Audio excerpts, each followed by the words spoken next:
WWII in Philadelphia, I'm Terri Gross with Fresh Air. Today, the journalistic challenges of investigating Russian interference in the election and connections between the Trump campaign and Russia. We talk with Washington Post reporter Greg Miller, who broke several related stories and shared a Pulitzer this year. We'll talk about the stories he broke, including one about which he says, "That was just sort of one of the more fascinating and interesting episodes I've ever lived through as a reporter." And we'll talk about reading in a Comey memo that in an Oval Office meeting between Comey and President Trump, Trump complained about leaks and about a reporter, and Miller realized he was that reporter. They're talking about heads on pikes, reporters in jail, chasing down sources. It was unnerving. Also, TV critic David Bianculli considers how Saturday Night Live and 60 Minutes responded to the Kavanaugh hearings. That's on Fresh Air. President Trump has denied Russia interfered in our election, or he's equivocated, in spite of the evidence presented by American intelligence agencies and journalists. One of the reporters who has broken stories that have revealed new information to the public about that interference and about connections between the Trump campaign and Russia is my guest, Greg Miller. He covers intelligence and national security for the Washington Post. This year, he shared a Pulitzer Prize for national reporting. Now he's written a new book called The Apprentice, Trump, Russia, and the Subversion of American Democracy. It's a chronological narrative connecting many of the most important stories on the subject and adding new reporting to those stories. Greg Miller, welcome to Fresh Air. Is there a story that you helped break that you consider the most consequential story of candidate or President Trump and his administration? Well, I mean, there are several stories, obviously many stories that the Washington Post broke that I had a hand in one way or another, obviously working very closely with some terrific and amazing colleagues here. I think the one that jumps out for many people is the story that said that former National Security Advisor Mike Flynn had not been honest about his conversation with Russian Ambassador Sergei Kislyak. We wrote the story saying that he, in fact, had discussed the lifting of sanctions on Russia in those conversations and then lied about it to the White House, to news organizations, including our own, and to the American public. And this was the sort of just one of many huge stories that we broke during that time. And a couple others that I was involved in include the revelation that the CIA had reached a secret conclusion that Russia was not just trying to disrupt the election, but was trying to help elect Donald Trump. And then later, when Trump was in office, I broke several stories about his rough conversations with foreign leaders. We had the transcripts of some of those calls, and the story about his revealing of highly classified information to the Russian foreign minister in the Oval Office.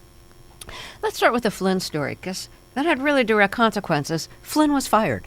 Flynn was fired within days, yeah. Yeah, so, you helped break the story that Flynn had calls with the Russian ambassador to the U.S., Sergei Kislyak, telling Kislyak that the Trump administration would lift sanctions, so, don't worry about it. The sanctions imposed by the Obama administration. And these calls happened after the election, but before the inauguration. That's right. So how did you get onto this? How did you start investigating this story?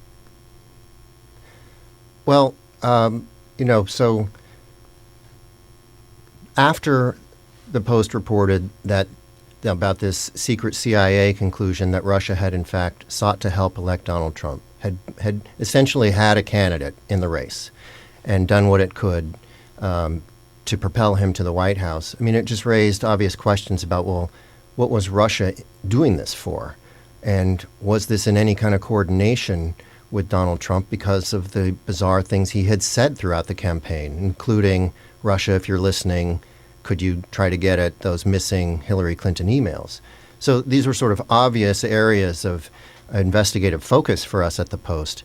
Flynn was a particular focus because he had become such a prominent figure during the Trump campaign, and there were just sort of lots of, just sort of whispers in Washington about his involvement or his conversations with the Russian ambassador shortly after they happened. Mike Flynn had gone to Russia, raised a lot of eyebrows in national security circles in Washington even before he became affiliated with Trump. He showed up in pictures seated alongside Vladimir Putin at a gala event in Moscow for the RT, the Russian propaganda network. So he already had troubling connections to the Kremlin, and when it was revealed that he had had conversations with the Russian ambassador commensurate, right around the same time that the Obama administration was announcing sanctions against Russia, I mean, it just raised obvious questions. What was Flynn telling these people? So how did you find out what he was telling them? How do you do that? We were digging at that for quite a long time, not making a whole lot of progress.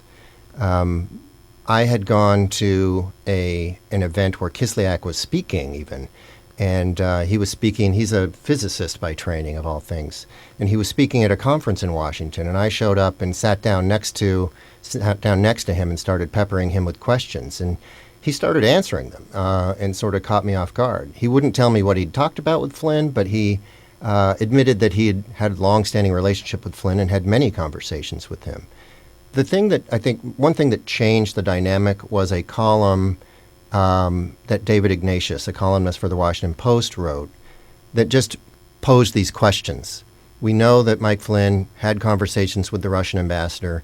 We know when those occurred. We deserve answers from this new administration about what was said.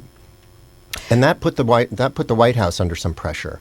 And it was their answers and their misleading and dishonest answers that then unleashed the sourcing that we needed to get to the bottom of it.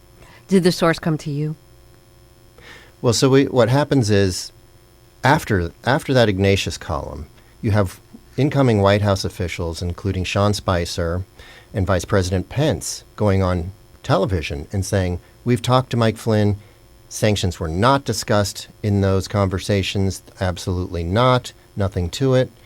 That's when long-standing sources for reporters at the Post started to tell us, not true. You guys need to look into this. That's not true.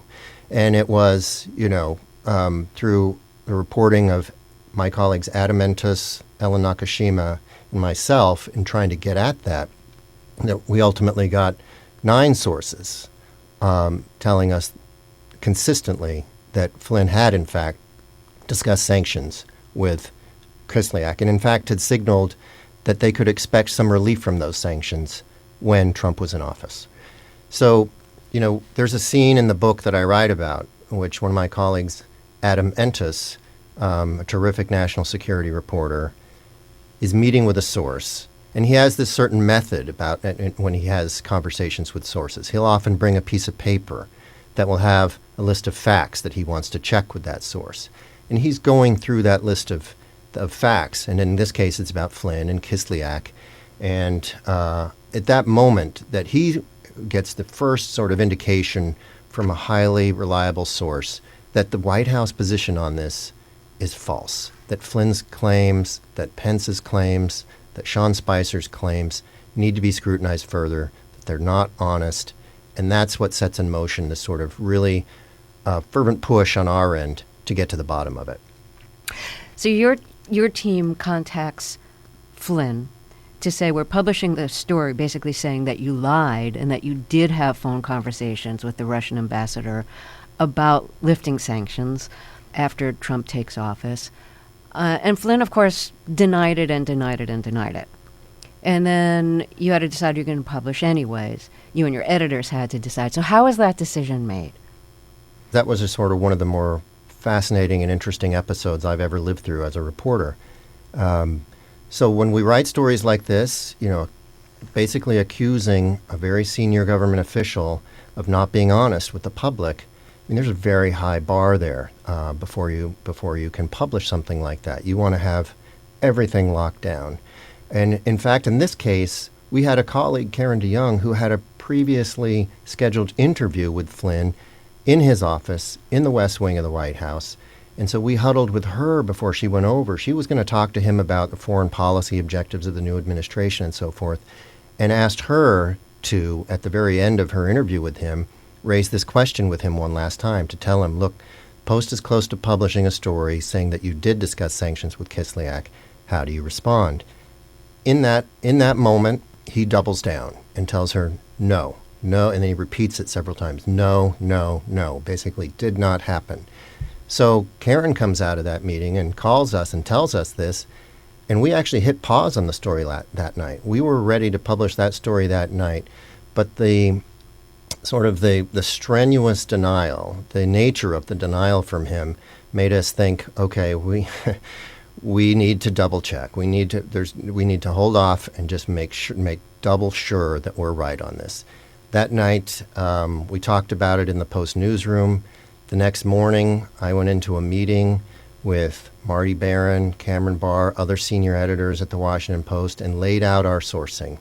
That's the first time I ever used the word number 9. I said we have 9 different sources telling us this is true, and described that sourcing to those editors, and came out of that meeting with a green light. I mean, when we laid out those details, laid out our sourcing and the efforts that we had gone to try to nail this down, Marty Barron and others didn't hesitate. We're going forward with this story. We need to tell Mike Flynn what we're doing. So that sets in motion another interaction with Flynn that was amazing. So we call the White House. We say, we have the denial. We're going to use that on the record. We're going forward with the story anyway. We're confident in our sources. And then the White House blinks. Flynn blinks. Comes back to us, calls me, through a spokesman, calls me and says, for the first time, Mr. Flynn is no longer certain that those sanctions were not discussed in that call. He can't be sure that the subject didn't come up. And that was just so different from the categorical denial we had gotten, 16 hours earlier, that we knew we were right. And that's when we published. So when Flynn was forced out of the Trump administration, how did that feel for you? Did you feel proud that you'd broken such a consequential story? Do you feel good, truth has been outed? I'd really like to know what it feels like. That was a really That's a really big thing, very, very early in the Trump administration. All of the above, Terry. So sure, absolutely proud of our work. Proud that we had been able to accomplish something of such consequence. Proud that we were, especially in this climate where the press is under constant siege and attack, that we were able to do work that still that mattered and had immediate impact. All of that, that part of it felt great. For me, I had actually known Flynn for a long time, probably a decade or so. Had interviewed him many times overseas and at the Pentagon and in other positions, and always liked him. I took no pleasure in his ouster, in his resignation, and what came next for him. That didn't make me happy, but at the same time, it was, as a reporter, there is nothing better than to be able to get to the bottom of a complex story that there are so many people who are trying to prevent you from getting at. Did you face consequences? Did you get trolled a lot as a result of having unmasked this lie? Absolutely. So trolled a lot, attacked a lot, and that has not really abated. That continues now, not just for me, but for a lot of reporters covering this administration at this really highly politically charged time we're living through. On the other hand, weird things happened that had never happened to me as a reporter. Several of us started getting cards, actual letters in the mail, thanks from readers from far away places, notes on my doorstep at home. I would walk through the neighborhood and suddenly people would stop me and thank me. And that was felt great too, and it was odd. It was something I had never experienced. You write in the book that Trump has avoided consequences for offenses that were long considered politically fatal, often by lying in the face of overwhelming evidence. Flynn, however, had no such immunity. I was interested that you used the word lying.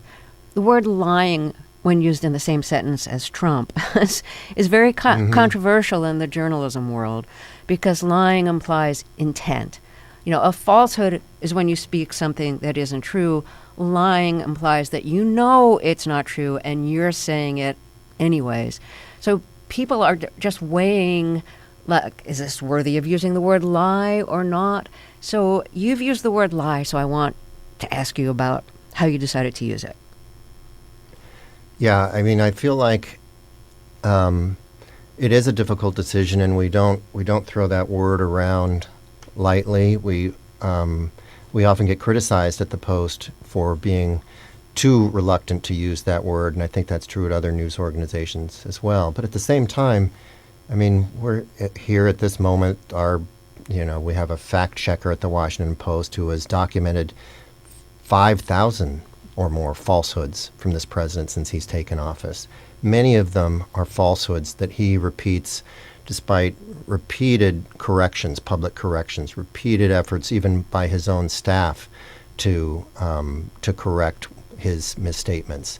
There is an intent. I don't think there's any doubt that there is an intent, that it is part of Trump's very complex personality. It's part of what, and it traces back to his origin as a public person.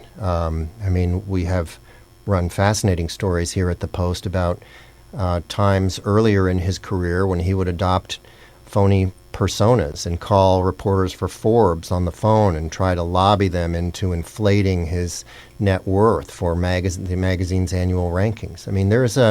There is an intent here, and I don't have any doubt about that or any hesitation when appropriate from using the word lie. After Flynn resigned under pressure, you spoke to Devin Nunes, the Republican chair of the House Intelligence Committee, and you say that what he told you was basically the opening of what became an ongoing siege by Trump and his allies to discredit the FBI. What did he tell you? Well, this is at a time when we're trying to figure out, we now know that Flynn had discussed sanctions with the Russians, was basically cutting a deal behind his government's back with Moscow. And that just raised lots and lots of questions about, who else was in contact with the Kremlin during the campaign, if anyone, right? So there was digging by our news organization and many others. And this was a conversation with the chairman of the House Intelligence Committee, Devin Nunes, who is read into all of the most sensitive intelligence on questions like this. And I was asking him, what else is there? We are seeing lots of indications of contact between Jared Kushner and officials from Moscow and other members of the Trump organization. We already knew about Paul Manafort, of course. And he says that the FBI has been looking at this and it's all a dead trail. And I pressed him because I could not believe that he was saying that. There was already abundant evidence of contact. Now, you could say that was incidental and meaningless and harmless, but you couldn't say it didn't exist. But he says, when I press him, not even pizza boy delivery contact. And it just struck me at that time that was so implausible, that he was trying to throw sand in our eyes, basically, in my eyes as a reporter. He was trying to protect Trump, and that was more important to him in that conversation than adhering to the facts that had already been established. My guest is Greg Miller, who covers intelligence and national security for the Washington Post and has written a new book called The Apprentice, Trump, Russia, and the Subversion of American Democracy. We'll talk more after a break, and TV critic David Bianculli will consider how the season premieres of Saturday Night Live and 60 Minutes covered last week's Brett Kavanaugh confirmation hearings. I'm Terri Gross, and this is Fresh Air. Support for Fresh Air and the following message come from Rocket Mortgage by Quicken Loans, introducing their all-new Rate Shield approval. If you're in the market to buy a home, Quicken Loans will lock your rate for up to 90 days while you shop. It's the kind of thinking you'd expect from America's largest mortgage lender. To get started, go to rocketmortgage.com/fresh air. Rate Shield approval only valid on certain 30-year purchase transactions. Additional conditions or exclusions may apply. Based on Quicken Loans data in comparison to public data records. Equal housing lender. Licensed in all 50 states. NMLSconsumeraccess.org number 3030. This is Fresh Air. I'm Terri Gross, back with Greg Miller, who covers intelligence and national security for the Washington Post, and is the author of the new book, The Apprentice, Trump, Russia, and the Subversion of American Democracy. Miller has broken several stories about Russian interference in the election and connections between the Trump campaign and Russia. This year, he shared a Pulitzer Prize for national reporting. When we left off, he told us that when he asked Republican Congressman Devin Nunes, chair of the House Intelligence Committee, about connections between Russia and the Trump campaign, Nunes responded that it was a dead trail, no connections. You've talked about how Devin Nunes, the chair of the House Intelligence Committee, threw sand in your face by basically denying, maybe lying about any connections between the Trump administration and Russia and Russian interference in the election. The question comes up, why didn't we know more about Russian interference before the election? Because the Obama administration knew about it. The intelligence agencies, they were onto what was happening. And the intelligence agencies strongly felt that Russia intended not just to mess with it, but to discredit Hillary Clinton. There was a lot of Republican opposition to making any of this public, and a lot of that opposition came from Senate Majority Leader Mitch McConnell. Can you describe the ways he tried to prevent anything from going public about Russian interference? There's a long gap between when the U.S. government, through its intelligence services, learns what Russia is doing and when the public finally learns about it. And there's a lot of second guessing even now about why the Obama administration didn't tell the public more or earlier. There are scenes in the book I write about in the late August or the early August timeframe, late July timeframe, John Brennan, who was CIA director at the time, becoming increasingly concerned about what was happening. The WikiLeaks dump had already occurred. He sort of holes himself up inside his office at the CIA headquarters on the 7th floor for 2 straight days, deep into the night each day, poring over all of the agency's Russian intelligence. At the end of this exercise, he's just convinced that Russia, and he's sitting on new intelligence, in fact, that tells him that the Kremlin is playing a bigger game here than anybody has to that point realized, that they're not just in it to try to disrupt the election, but they are trying to help elect Trump and damage Hillary Clinton. And he calls the White House that week, calls him in early August, I need to get in to see the president. After his meeting with Obama, the game plan involves Brennan then trying to reach out to congressional leadership. This is sort of an all-hands-on-deck moment for the U.S. government. They want to make sure the leadership in Congress is aware of what's happening in the election. So Brennan starts calling, the Senate and House leadership, the leadership of the committee, the relevant committees and so forth, and setting up one-on-one briefings with these people. And that's really unusual for a CIA director to do. And he finds, that the Democrats are lining up at his door to meet and learn about what's happening. Republicans are putting him off. In fact, he doesn't even get to talk to some of the senior Republicans until almost a month later. It's sort of the August recess time frame, but nevertheless, this is an alarming development that some Republicans are showing very little interest in. He finally gets into a conversation, a private meeting with Mitch McConnell, and we write about this in the book. And Brennan feels like he's coming to these leaders with frightening information, overwhelming information, solid intelligence that shows that Russia has this objective. They're trying to screw up the election and trying to install Donald Trump. And he ends up in a shouting match with McConnell because McConnell's reaction is something Brennan fails to anticipate and is deeply troubled by. McConnell is saying, basically tells him, if you come forward, this administration comes forward and accuses Russia of trying to help elect Donald Trump, I will consider that interference in the election, and I will call the administration out on that. I will accuse the administration of trying to interfere in the election. I mean, it's astonishing. Here's the Senate Majority Leader being told that Russia's interfering in the election, And he's saying, I'm not willing to issue any kind of statement or take any action that would let the public know that. But I will accuse you of interfering in the election. You're right. Putin had weaponized intelligence. McConnell and the GOP weaponized denial. Yeah, because because of their refusal to sign on to even any kind of a public statement that would explicitly say Russia's interfering in this election, Russia is trying to tilt the outcome of this election, the Obama team felt sort of handcuffed. Now, you could argue that they really weren't, and that they had lots of ways they could have come forward and talked publicly about it. But the Obama administration is hoping to do this in a bipartisan way, and so determined to do it in a bipartisan way that when Nunes and McConnell and others refuse to go along, they're sort of stuck. They can't see a way past that. It takes them months to figure out a way to get a statement out that even then only glancingly gets at the idea that Russia is interfering in the election with a certain purpose. You know, when Mitch McConnell finally agreed to releasing a joint statement of Democrats and Republicans about Russian interference, and this was in late September, it was a letter to state election officials from all four leaders of Congress, warning of unnamed, quote, malefactors that are seeking to use cyber attacks to disrupt the administration of our elections. And it urged states to, quote, ensure that their network infrastructure is secure. It made no mention of Russia. So even when McConnell signs onto a statement, there's not only no mention of hurting Hillary Clinton and helping Donald Trump, there's no even mention of Russia.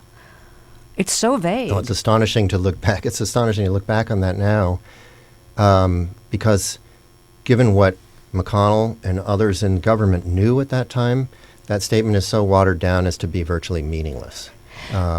So meanwhile, John Brennan, who is trying to convince McConnell, look, Russia's interfering in the election, and McConnell is saying, oh yeah, if you say that publicly, I'm going to say you're interfering in the election. So Brennan recently lost his security clearance, and McConnell is still the Senate Majority Leader.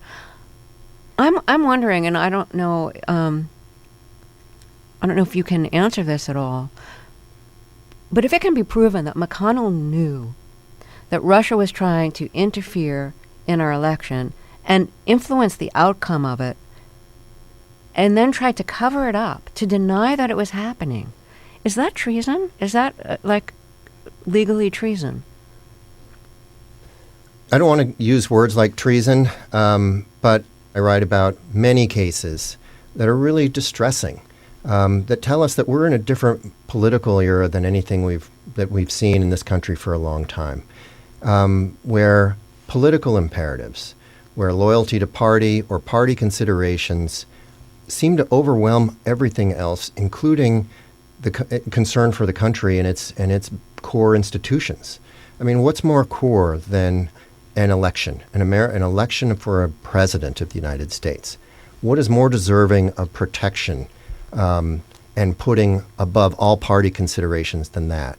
And yet, we see numerous cases through this period in which when senior officials learn about this, and I think Mitch McConnell is one of them, their impulse is to protect their party interests, to try to protect the prospect of a Trump victory over the sanctity of the election itself. I mean, it's a troubling thing, and it wasn't always this way.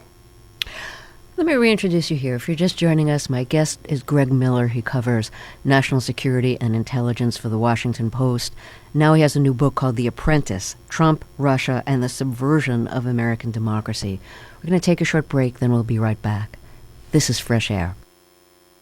This message comes from NPR sponsor, Capital One. Capital One wants to build a better bank, one that feels and acts nothing like a typical bank. So they're reimagining banking. They offer a great savings rate and accounts with no fees or minimums that can be opened from anywhere in 5 minutes. That's banking reimagined. Capital One. What's in your wallet? Capital One N.A.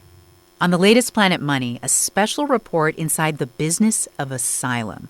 We go inside an underground network of professional story writers, coaches, and scammers gaming the asylum system, and how the FBI crack down. That's on the latest Planet Money. My guest is Greg Miller. He covers national security and intelligence for The Washington Post. He shared a Pulitzer Prize this year for national reporting. Now he has a new book called The Apprentice, Trump, Russia, and the Subversion of American Democracy. My understanding is that there are members of the Trump administration who have been told that they had to sign non-disclosure agreements, which means that they wouldn't be able to divulge anything to a reporter like you if you called them. And this is in an attempt to prevent any kind of damaging information about the Trump administration from getting out to the public. Do you know when somebody you're speaking to has signed a non-disclosure agreement? I can't say I've ever encountered somebody who has signed such an agreement. I know that they exist in this White House. I know that they've tried to offer financial inducements to those who would be willing to sign them as they leave the administration and move on. Omarosa comes to mind. No, I just think that's such a bizarre approach. These are supposedly public officials. They are our public servants. They are not President Trump's public servants. The idea that anybody would be required to sign any kind of loyalty oath to him personally just goes against the grain of so many principles that it's hard to fathom. Some people who want to discredit reports about the Trump administration, that reports that expose either lies, falsehoods, misdeeds, say, oh, those stories rely on anonymous sources. I'm not going to trust an anonymous source. So what are your rules? What are your guidelines for using an anonymous source and for how to use them? And also, like, who knows within the editorial hierarchy at the Post who those sources are so they can be confident and do any fact-checking that's necessary? So that's a great question, Terry, and it's really a really important one at this moment because we do depend on anonymous sources for a lot of the stories we do. And frankly, if we weren't able to use anonymous sources, we would really be unable, I think, to give our readers and the world an accurate picture of what's happening in the U.S. government, inside the Trump administration, inside the CIA, or abroad. As Bob Woodward says over and over again, when we say anonymous source, the reporter knows who the source is. It's the readers who are kept in the dark about the source. But it's not like you don't know who's telling you the information. That's absolutely right. These sources are not anonymous to us. These are sources that we know who they are. In many instances, they're sources we have known for many years and have developed trust in because of how reliably they have given us information. And frankly, even in that case, when we're writing sensitive stories, we talked earlier about the Mike Flynn story and how we ended up having 9 separate sources. There's no magic number. 9 was not the magic number we had to get to be able to go forward with the publication of that story. It could have been 2 or 3. It's more about the caliber of the sources, their positions, and whether they have access to the information that they are providing. How trustworthy are they? How much do we know about them? Inside the Washington Post, there are lots of conversations at varying levels of specificity about that sourcing. So sometimes you might be asked, well, what is the position of where is the sourcing coming from this story? Who are we talking about here? And you can basically describe their positions in government. Sometimes if it's highly sensitive, senior editors are going to want to know more. They're going to want you to identify your source. And that sometimes can get touchy depending on the nature of your agreement with source A or source B. But it's something, ultimately, despite, all of these accusations and criticisms of our reliance on anonymous sourcing, I mean, the record just sort of holds up. The stories that we've written over the past 2 years, attributed mainly to anonymous sources, have almost all proven over time to be accurate. I mean, there might be mistakes at the margins here or there where news organizations aren't perfect and we do make mistakes. But boy, we've gotten a lot right. And I know Marty Barron, the executive editor at the Washington Post, talks frequently about, the Post and other news organizations are always trying to get it right. But at this moment in our history where we are under such attack all the time and accusations of fake news, there is extraordinary care given to getting the facts and even the nuance exactly right. It would really be damaging to not just the Post's credibility and my credibility as a journalist, but to the broader journalistic community whenever we get things wrong. There's a lot riding on the media right now and its ability to do its job and to do it well and do it right. Let me try to give you one more example of the reporting environment that we're trying to operate in. Just how much pressure we are under as reporters, how much pressure our sources are under as well. There came a time this past year when the Justice Department and Congress released the memos that former FBI Director Jim Comey had kept every time he met with Trump. Every time he meets with Trump, something happens, troubles him. He goes straight to his computer, types up a memo to record what had transpired. One of those talks about a conversation he had with Trump in the Oval Office. And most of the coverage about that memo focused on their interactions about what Trump wanted him to do in terms of backing away from the Flynn investigation. But Trump is also complaining to Comey in that setting about the leaks that are plaguing him at that point, early in his administration. He's complaining about how are news organizations learning what I'm saying into this phone, and he points to the phone on his desk in the Oval Office. He's complaining about stories, and he's talking, as I read this memo, I realize he's talking about me. He's talking about the stories that I had written for the Post. Comey is talking about, yes, I agree with you. Sometimes it's great to put somebody's head on a pike as an example. Gee. Trump goes on to say he believes reporters should be put in jail, and jokes about how once the reporter spends a little time in jail, they make a new friend, suddenly they're willing to talk. It's a really disconcerting moment for anybody in journalism or anybody who cares about journalism. But for me, it was just eerie to think that he's talking specifically about stories I had written for the Washington Post. They're talking about heads on pikes, reporters in jail, chasing down sources. It was unnerving. Did it make you afraid? Well, let me whether it made me afraid, I was confident enough in my ability, in how I approach sourcing, that I wasn't worried about that. I work for a news organization that has my back. Mm-hmm. And that's a good feeling. But it is frightening in a way, Terry. And I remember talking about this at home when I saw this memo, describing this document to my wife and what was in it. And our 7-year-old was at the table with us, and he heard me talking about it and using words like jail. And he's following this conversation, and I maybe was being too careless as a parent and bringing the subject up in front of him. But he started to cry. He started to get really worried and asked whether I was going to be put in jail. It is frightening. It's we're just trying to do our jobs. We're just trying to get to the truth. We're trying to fulfill the role that the founders envisioned for the media in this country, and it's an important mission. Greg Miller, thank you so much for talking with us, and thank you so much for your reporting. Thank you. Greg Miller is the author of the new book, The Apprentice, Trump, Russia, and the Subversion of American Democracy. He covers intelligence and national security for the Washington Post. After we take a short break, TV critic David Bianculli will consider how the season premieres of Saturday Night Live and 60 Minutes covered last week's Kavanaugh confirmation hearings. This is Fresh Air.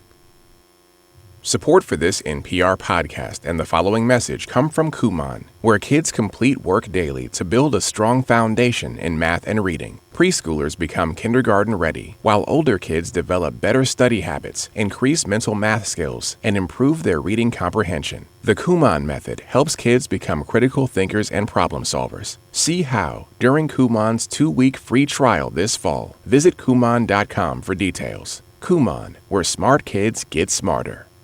Hey, it's Jesse from Bullseye. Jack Black and Kyle Gass are back as Tenacious D. Mature, sophisticated masters at the peak of their craft. Feels like hey, you know what? It feels like we're finally grown up. Yeah, grossed up. We're finally all grossed up, Cage. New episodes every Monday on Bullseye. This is Fresh Air. Last week, the dramatic Senate confirmation hearings of Supreme Court nominee Brett Kavanaugh made headlines and also made for riveting television. Over the weekend, two of TV's most tenured series, NBC's Saturday Night Live and CBS's 60 Minutes, returned with season premieres reacting to that fast-breaking news. Our TV critic, David Bianculli, has these reactions. There's a lot of history to consider here. The history of televised government hearings and of the news and entertainment programs in place to summarize and respond to them. But in this particular case, in which Dr. Christine Blasey Ford testified about being sexually assaulted by Supreme Court nominee Brett Kavanaugh, it's worth looking at how two of broadcast TV's oldest series, the news magazine 60 Minutes and the sketch comedy series Saturday Night Live, scrambled to cover the hearings in their respective weekend season premieres. Saturday Night Live, which launched in 1975 on NBC, is starting season 44, and began Saturday with a lengthy cold open that parodied the Senate hearings. Its best move was a bit of guest casting, handing the role of Kavanaugh to actor Matt Damon, who played the part with his emotions and indignation on overdrive. What? Judge Kavanaugh, are you ready to begin? Oh, hell yeah. Let me tell you this. I'm going to start at an 11.